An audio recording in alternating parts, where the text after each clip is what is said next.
Dear viewers, آج میں آپ کو پاکستان اور بنگلہ دیش کی معیشت اور سیاسی صورتحال کے بارے میں بات کروں گا کہ وہ کہاں پہ کھڑے ہیں۔ بنگلہ دیش 16 دسمبر 1971 کو پاکستان سے آزاد ہوا۔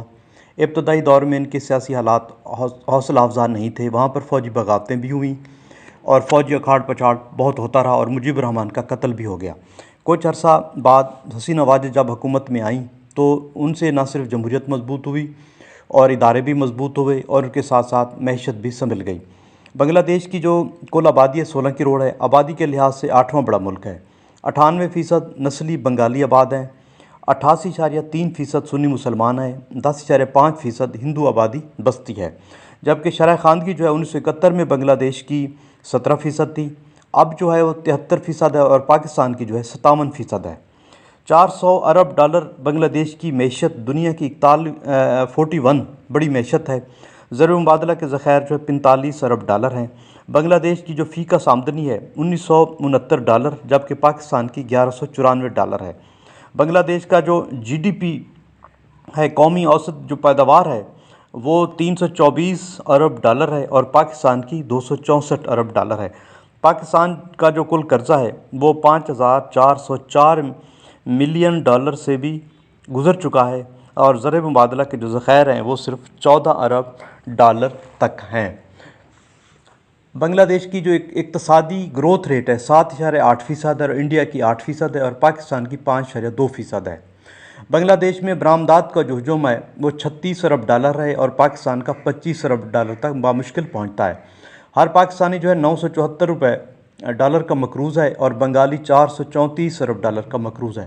کرنسی میں جو بنگالی ٹکا ہے وہ ہمارے روپے سے مضبوط ہے اور پاکستانی روپیہ جو ہے ان کے 1.66 کے برابر ہے۔ بچوں کی اموات کے حوالے سے پاکستان دنیا میں مردہ بچہ پیدا کرنے والا پہلا ملک بن گیا ہے، جبکہ بنگلہ دیش میں صحت کی سہولیات بہتر ہے اور وہاں پر شرح اموات جو بچوں کی ہے وہ بہت کم ہے۔ بنگلہ دیش کی جو اوسط عمر ہے 72.5 سال ہے اور پاکستان کی 66.5 سال ہے۔ بنگلہ دیش کی جو آبادی کی شرح ہے 1.1% ہے اور پاکستان میں 2% ہے۔ 2006 میں بنگلہ دیش کی گورنمنٹ انڈسٹری کا سنگ بنیاد رکھا گیا، جبکہ ہم دہشت گردی کی جنگ لڑنے میں مصروف تھے۔ بنگلہ دیش کی 36 بلین ڈالر کی برآمدات میں سے 81% گورنمنٹس کا حصہ ہے اور چین کے بعد بنگلہ دیش گورنمنٹس برآمد کرنے والا دوسرا بڑا ملک بن گیا ہے۔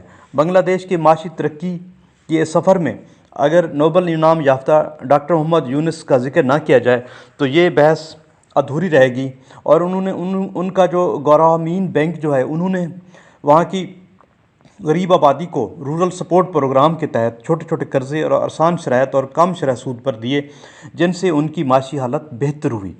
اور جبکہ پاکستان میں بھی یہی کام شعیب سلطان نے اسی طرز کا رورل سپورٹ پروگرام شروع کیا، لیکن پاکستان میں مائکرو فنانس بینک کا کاروبار تو عروج پر پہنچ گیا اور شرح سود جو زیادہ ہونے کے باعث دیہاتی غریب آبادی کی معاشی حالت سلجھنے کی بجائے گمبھیر ہوتی گئی اور غربت کی شرح میں اضافہ ہوا۔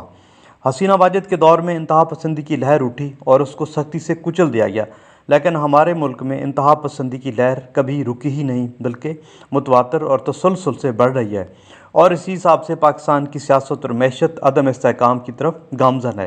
ہم ڈیفالٹ کی طرف جا رہے ہیں، جبکہ بنگلہ دیش ایشین ٹائیگر بننے جا رہا ہے۔